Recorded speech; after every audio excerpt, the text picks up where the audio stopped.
Cela fait 2 semaines que les grévistes passent leur journée entière devant le magasin Marina Express. À l'origine du conflit qui mobilise presque la moitié des 42 employés, les méthodes de management des 2 gestionnaires.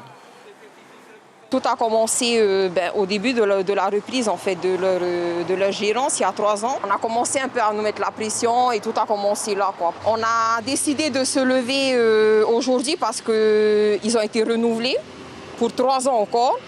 On s'est dit non, on ne va pas continuer 3 ans encore dans des conditions comme cela. Ce sont souvent les salariés les plus anciens qui sont entrés dans le conflit. Ils parlent de pratiques irrespectueuses en matière de relations humaines et évoquent de grands périls psychosociaux. Il y a 5 qui sont partis en arrêt psy. Et même pour les matières de sécurité, il y a d'autres qui sont partis eux-mêmes les payer leur tenue.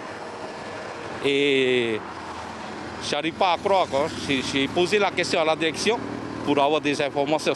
C'est pas possible. Il faut qu'ils se fassent rembourser.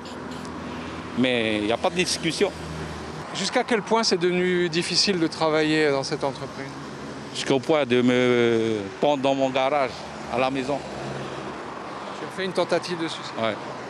Selon les grévistes, la rencontre de cet après-midi à la direction du travail est la première occasion de dialogue avec la direction. La directrice générale, droite dans ses bottes, récuse fermement toutes les accusations portées contre son management. Il y a 2 plans. Un plan émotionnel, des gens qui vivent et qui pensent avec leurs émotions en permanence. Et il y a un aspect quand même rationnel qu'il ne faut pas perdre de vue. Il y a de la rigueur, il y a des exigences, oui, mais il y a de la justesse. On ne peut pas faire n'importe quoi. Il faut notre gagne-pain, c'est notre clientèle.